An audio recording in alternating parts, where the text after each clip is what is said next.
said was the confusion from the consumer end. When consumers go into stores right now and they see a water bottle that's labeled, this contains 50% recycled plastic or 20%, that is going to be something made out of regular mechanical 62. recycling, and that percentage, whether it's 10% or 20%, has a pretty strong basis in reality. You can physically track and weigh plastic that is recycled. Put them on over my pants. Recycling method. But as pyrolysis gets going more and more, and if consumers start going to stores and seeing some kind of plastic wrap or food packaging that's labeled 20% recycled based on mass balance, the average consumer has no idea how mass balance works. They're not going to know that the thing they're buying could be labeled 20% recycled, but in reality only contains maybe 2% recycled material. And so I hope that my article will help consumers be on the lookout for these kinds of labels when they see them.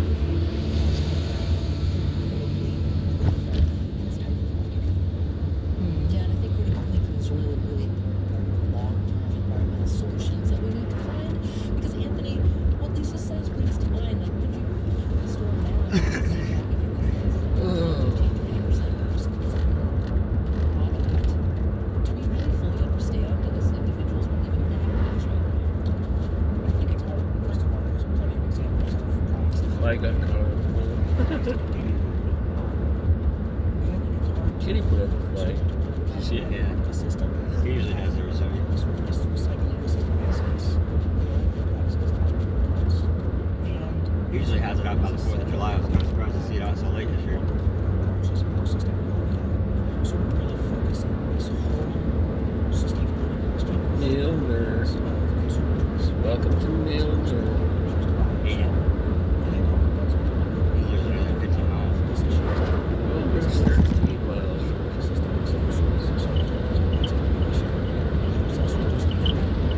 Side Center.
scheduled to announce that the administration has struck deals with drug companies to lower the prices of 10 popular drugs used to treat conditions such as heart disease, cancer, and diabetes. Health and Human Services Secretary Javier Becerra. These are the 10 most expensive drugs in the Medicare program. There are about 3,500 or more drugs that Medicare program covers. These are the ones that cost us the most. The government says the new prices for people with Medicare Part D prescription coverage take effect January 1st, 2026. It is still unclear how much less patients will have to pay for the medication. Well, stocks are trading higher this hour, hours after the Commerce Department reported stronger than expected retail sales last month. Here's NPR's Maria Aspen. There's more good news about the U.S. economy. Shoppers are spending more. In the latest evidence, consumers are feeling less pressure from inflation. The Commerce Department finds retail sales rose 1% in July. That's much better than expected and much stronger growth than in June. There's also good news on the labor front. New applications for unemployment benefits fell last week. As of late July, 1.9 million people were receiving some form of jobless aid. That's NPR's Maria Aspen reporting. The Dow is up 169 points. All major market indices are up 1% to more than 2%. In other news, National Security Council spokesman John Kirby says talks in Doha, Qatar, to end the fighting between Israel and Hamas and free hostages. Those talks are expected to continue through tomorrow. The U.S. is represented in the talks by CIA Director Bill Burns and Brett McGurk, the White House envoy to the region. They're meeting with representatives from Israel, Qatar, and Egypt. Qatar and Egypt are mediating with Hamas. As NPR's Kat Longstore reports, the talks resumed as the death toll in Gaza hit the grim milestone of 40,000, according to health officials there. These talks are based on a proposal that President Biden laid out at the end of May, but several rounds of negotiations since have ended at an impasse. Among the disagreements yet to be resolved are whether Israel can screen Palestinian civilians returning to North Gaza. I wonder why they don't just drop a couple of big giant fucking bombs on those camps The number and and kill them all. identity of Palestinian prisoners and fucking detainees to be kill them. released, and who will have control over a strip of land along Gaza's border with Egypt that Israel took in I May. mean, they don't want them there Hamas to says begin it will with. not be participating in the Probably talks. don't. Israel has sent a delegation, although Israeli Prime Minister Benjamin I think you're Netanyahu worried has been about firm backlash. in his position against ending the war. Mediators say they are prepared with a proposal bridging the final issues. Kat Lonsdorf, NPR News, Tel Aviv. Silver. The Nasdaq Composite Index now up more than 2%. You're listening to NPR News. The Japanese government has lifted a week-long advisory warning of increased risk of a massive earthquake. NPR's Anthony Kuhn reports from Seoul. It is the first time the government issued such an advisory, but no major seismic activity was detected. The advisory was issued last week after magnitude 7.1 quake hit southwestern Japan. It warned of a quake of magnitude 8 or greater centered on the Nankai Trough. The more than 500-mile-long fault line off Japan's east coast is where two tectonic plates meet. The government has estimated that a megaquake could spawn giant tsunamis and kill as many as 323,000 people. Some seismologists have publicly questioned the science behind the megaquake advisory. Nevertheless, local governments beefed up emergency preparations, some residents headed for emergency shelters, and Prime Minister Fumio Kishida plans on a planned trip to Central Asia. Anthony Kim, NPR News, Seoul. The White House offered an update on Ukraine's incursion into Russian territory today. National Security Council spokesman said the U.S. had seen some Russian units being redirected from operations in and around Ukraine to the Kursk area. New political protests and clashes broke out in the Bangladeshi capital today during an anniversary event. A crowd armed with pipes and some with bamboo sticks assaulted supporters of oust Prime Minister Sheikh Hasina, who is now exiled in India. An interim government led by Nobel laureate Muhammad Yunus took over 10 days ago following an uprising in which more than 300 lives were lost. It's NPR. Support for NPR comes from NPR stations. Other contributors include Progressive, with small business insurance for protecting a variety of business types with multiple coverage options, designed to fit business owners' needs. More about small business insurance is at progressivecommercial.com. Morning Edition from NPR News brings you where the stories are. NPR's Morning Edition went to Pennsylvania to hear how people across that state are addressing this problem. I'm in the back of a car, an EV, an electric vehicle, Chinese-made, in China's capital, Beijing. We're moving along. You're going to see firsthand the challenges of accessing there in rural America. Elberton, Georgia is 7 inches. Join us every weekday. Join us weekday mornings until 10 a.m. You're on 91.5 KUNC.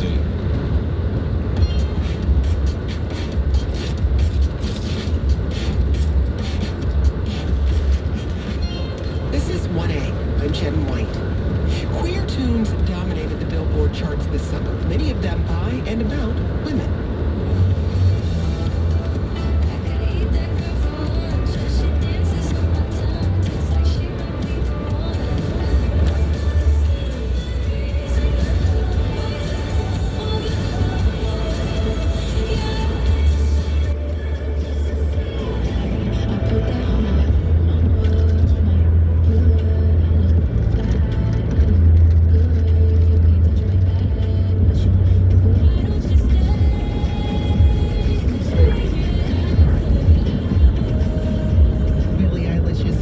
Which is turning out to be a queer anthem, marked Eilish's highest ever Hot 100 debut. New Kid on the Block, Chapel Roan's unabashedly queer Good Luck Gate, worked through the Billboard Top 100 and is staying put. In February, Victoria Monet, who's openly bisexual, won this year's Grammy for Best New Artist, while Kehlani's single After Hours took off ahead of the release of their third studio album. Today, as part of our summer music series, we're revisiting our conversation about queer women's influence on popular music. Queer women artists have always been part of the fabric of popular music, but today's so-called sapphic pop is taking over the airwaves with a vengeance. Even if not explicitly queer in their lyrics, there are many queer women artists gracing the top of the charts. Is this a golden age of queer women pop? If so, what about our current culture is allowing for sapphic pop to hit the mainstream? Here to talk about it is Trish Bendix. She's a pop culture writer based in LA. She also writes the Lit Femme newsletter, which highlights the work of queer, lesbian, and feminist artists. Trish, thanks for joining us. Thanks so much for having me.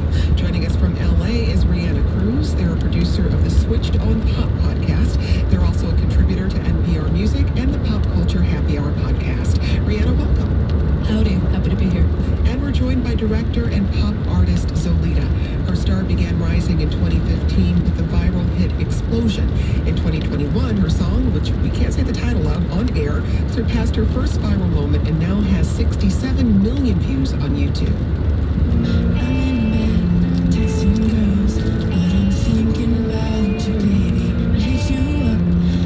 And she's out with the new album, Queen of Hearts.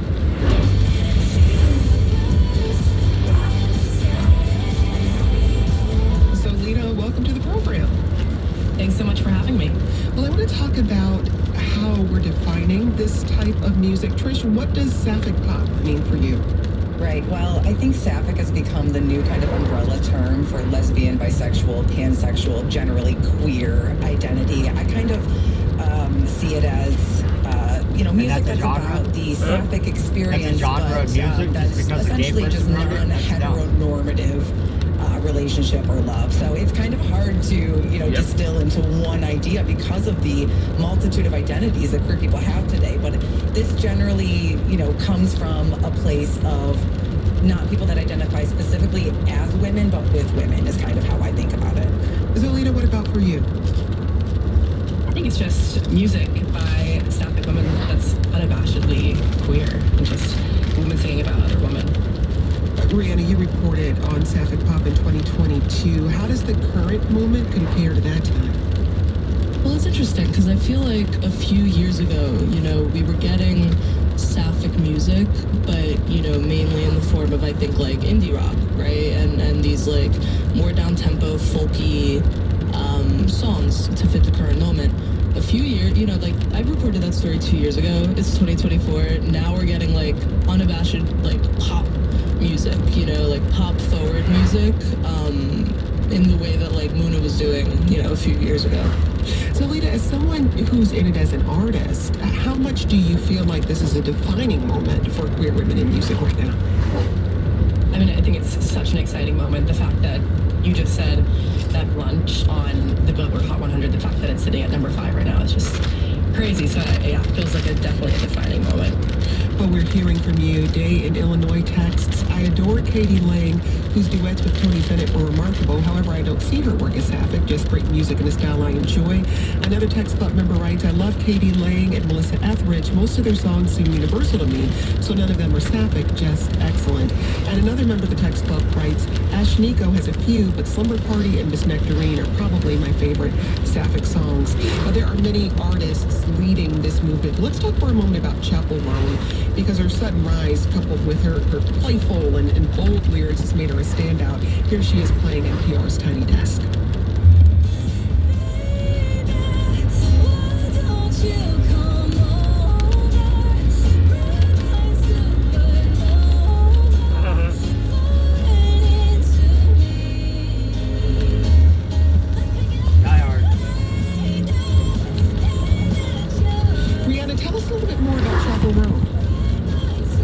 So Chapel Roan has been in the industry for a while, but her last record, The Rise and Fall of a Midwest Princess, has really taken off because of its very poppy, very catchy, really well-written songs, most of which are explicitly about loving women. And it's kind of, I don't know, she's kind of taken social media, the music world by storm over the past few years, kind of out of nowhere.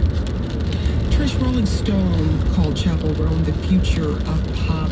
How much of this shift we're seeing with queer women musicians is also about pop music changing? Right. I think there's a confluence of things happening, and I'm actually really glad that people are writing in and talking about Katie Lang, because there's no ignoring that Katie Lang, Melissa Etheridge, set the tone for this 30 years ago, but they were not able to openly discuss and sing about, the Sapphic experience necessarily. So now that we're able to have artists like Chapel Roan, Renee Rapp, Billie Eilish that are explicitly singing on the radio songs about being gay and, having sexual experiences with women, I think pop music has had precursors leading up until this big moment, and I think we would be remiss not to discuss how the Katy Perry, Same Love, sort of gay anthems that were from not necessarily queer people have sort of broached this previously, and now because... Wait, what's that? What if Katy Perry sings